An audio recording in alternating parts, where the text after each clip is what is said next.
Ang lakas. Ano? Kung papansin nyo guys, green na green yung ano, ulap. Tapos doon pa oh. Ayun oh. Ang lakas doon. Doon yung party ng north. Ayan, umilaw yung ano natin. Ang lakas dito.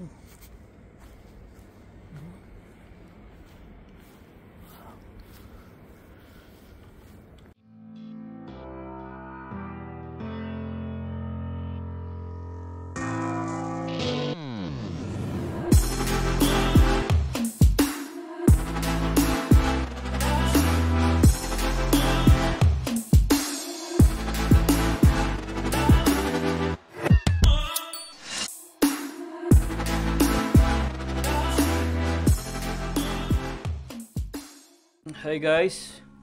Welcome back again sa aming YouTube channel. Ayan, so meron na tayong kukwentong konti, no? Kagabi kasi guys, alam nyo ba, grabe yung aurora. Grabe, kasing grabe talaga. Maaga pa lang, alas 7 pa lang, marami nang kumukuha ng mga taga rito, no? Sa, kahit saang part ng ano, Canada, ang dami talaga nila. Kasi sobrang lakas ng ano, yung KPI ba tawag nila doon? Yung KPI. May apps kasi kami nun guys. Nakikita yun dito. Pakita ko na sa inyo. So ngayon wala na. No? Mahina na siya. Yan o. Yung dito yung KPI. KP index tawag nila. Yan. So dyan mo malalaman kung malakas yung aurora. Ayan o. Bukas meron. Possible na mag 5.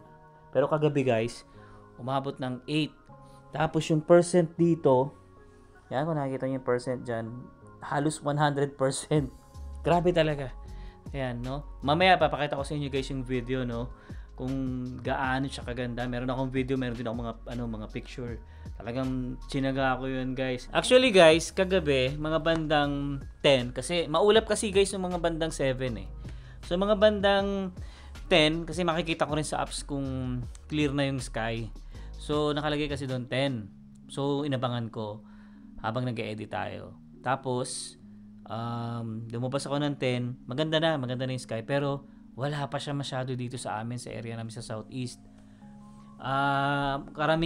Karamihan na nagpo-post is nasa north side. Kasi nandun talaga guys, mauuna kasi yun eh.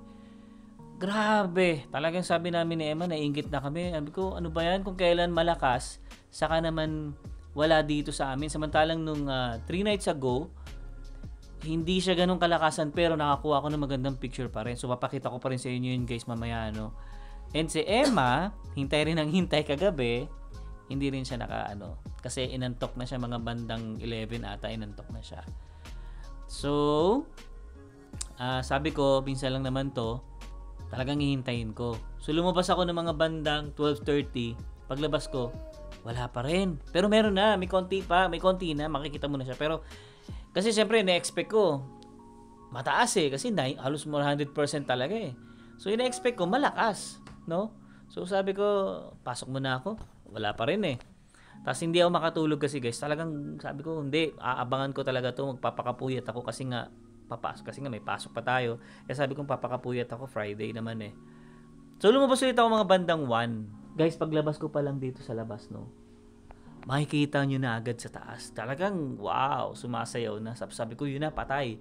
Kinuha ko na ito, tripod. No? Kasi maganda guys, mag-picture, kailangan may tripod, no?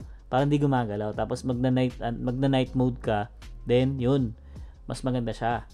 So, yun yung ginagamit kong way, no? Para kumuha ng aurora. Kasi pagka magalaw yung kamay mo, medyo, alam nyo na, medyo malabo ng konti. Kaya maganda, stable talaga yung camera nyo. Tapos nakaset sa night mode. Tapos yun, guys. Grabe. Talagang halos nilalamig na ako. Ginawa ko. Siyempre, nag-jacket ako. Tapos naka-short nga lang ako eh. Tapos yun na. Yun na guys. Talagang wow talaga. Mapapawaw ka talaga. So ito na guys. So, papakita ko sa inyo yung video tsaka mga pictures na ginawa ko. Let's go! Kahit saan ka pumunta, malakas. Oh, green na green yung ulap. Ganyan.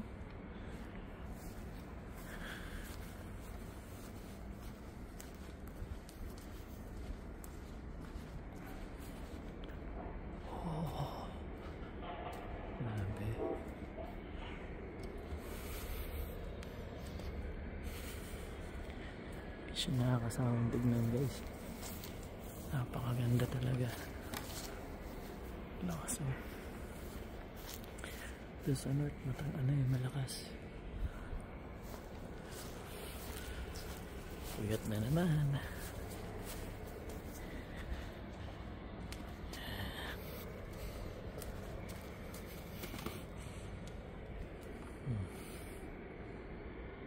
Ayan na. Okay na yan. Okay guys, so yun no. Nakita nyo naman guys yung video no. Talagang wow. Talagang ano ka na lang talaga, mapapasigaw ka na lang sa ganda talaga. Saka kita nyo naman guys, no, sumasayaw talaga siya. Gusto ko nga sanang i-timelapse eh.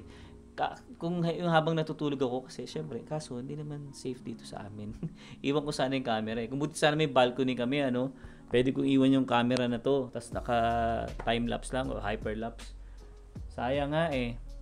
Pero anyway, di ba, nakita nyo naman guys, napakaganda no. Talagang bihira lang yan guys lumabas ng ganyang kalakas. Pero dito guys sa Calgary, normal na yan na may mga aurora talaga kaming nararanasan dito. Halos siguro sa isang buwan, mga 3 times, ganyan. Pero depende sa araw din. May buwan naman na wala siya. Pero sa amin normal na yan. Pero yung kagabi talaga guys, yun yung hindi normal. Kasi bihirang-bihira talaga mangyari yung ganung kalakas na pumapalo ng 8 kpi. So, talagang wow. Ganda. So, yun. Kamusta ka? Anong ginawa mo? Maghapon? Nagtrabaho.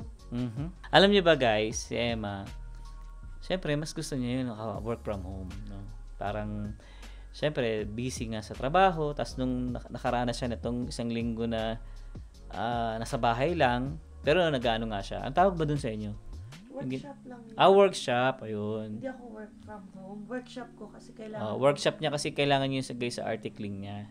So, 1 week lang yan. No, baby. Wala na. Hindi na masusundan niyo ulit yun. Kunya, next month. May mga araw lang. Hindi yung isang linggo.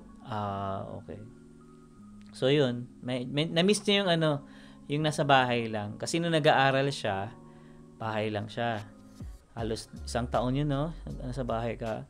So, yun yung okay din sa kanya. Pero syempre, pagpalo ng 3rd sem, sabi niya, mag-ano na ako. Magpe-face to face na ako. Kasi, para rin niya, syempre yung mga kasama niya, ganyan. Diba? At saka, yun pala guys, no, shoutout ko na rin yung mga nagbigay ng gift kay Sayon. Tsaka sa amin, no, yung jacket, bag ni Emma. Syempre guys, unang-unang pasasalamat natin si Kuya Cesar at saka si Ate Tess. Yan, siya nagbigay ng jacket namin. Actually, pwede ko nga ipakita sa inyo eh. Pero, basta vest pala yung sa akin. Tapos kay Emma, MK na bag. Tapos kay Zion ay jumper, no? Tapos may sa taas, no? Yeah, yun. Maraming salamat ulit sa inyo, Kuya Cesar, tsaka Tita Tess. Then, yung mga nagbigay naman ng gift kay Zion, yun, shoutout na rin kay Saldonido family. And maraming salamat po sa pagbigay ng gift kay Zion or nung laruan kay Zion. Then, sumunod yung kay Mateo. Ayun, shoutout sa Lupena family guys, no? Yun, nagbigay din kay Zion ng laruan yun yung Marvel. Asan yung niya? Shield yun eh. Anton. Ayun. Laro ni Zion. Tapos pag hinila niya, may lumilipad na, na bilog. Ayan, shoutout po sa inyo. Maraming salamat ulit sa mga nagbigay sa amin.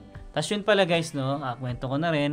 Ngayon kasi, meron kaming meet up ng mga bro ko sa CFC namin, nagkayayaan lang dinner, puro lalaki, no? Dito lang kami sa Seaton, yan, Boston Pizza daw.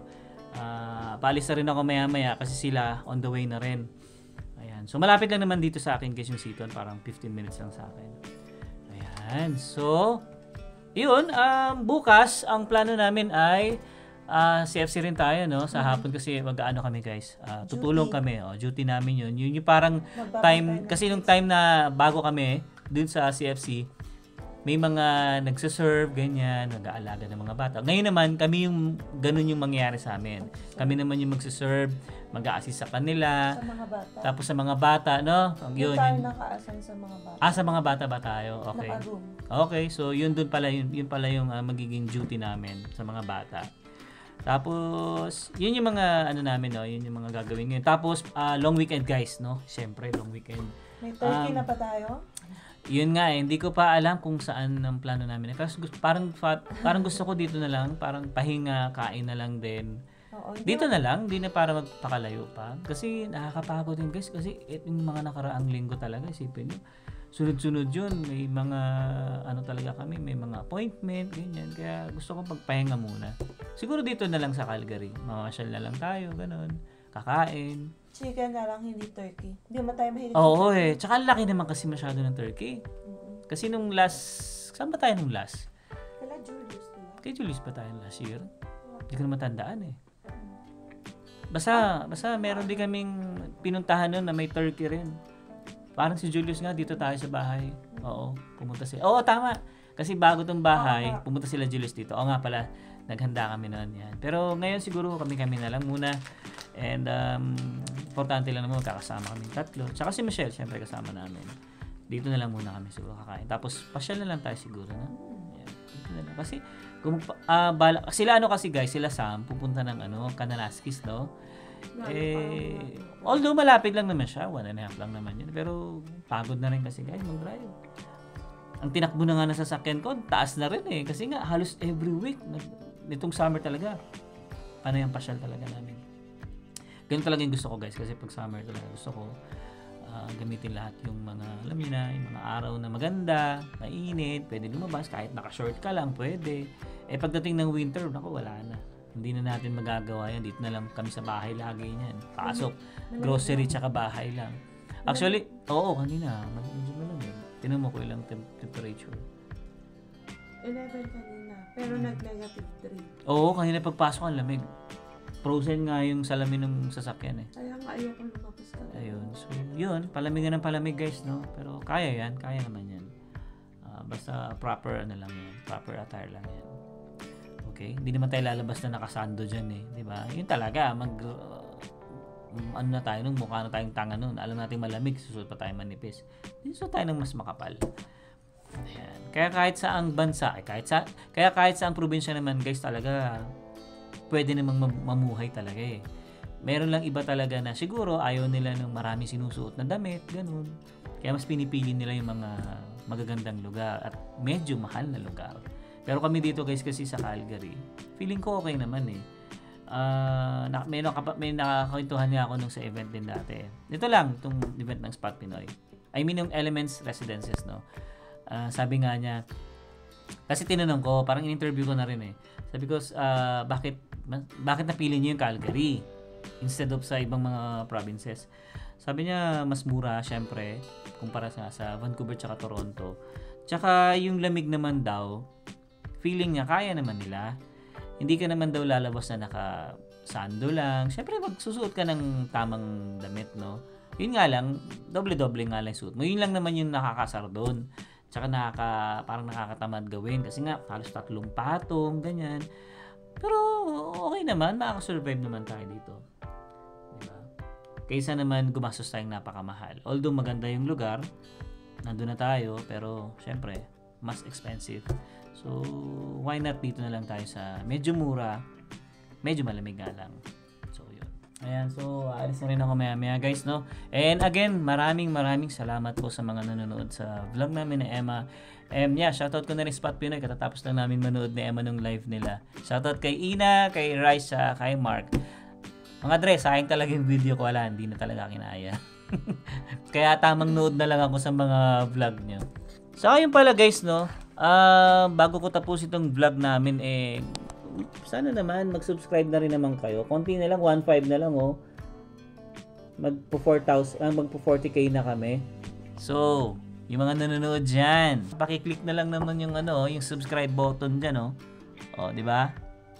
Konti na lang, 40,000 na tayo. Alright.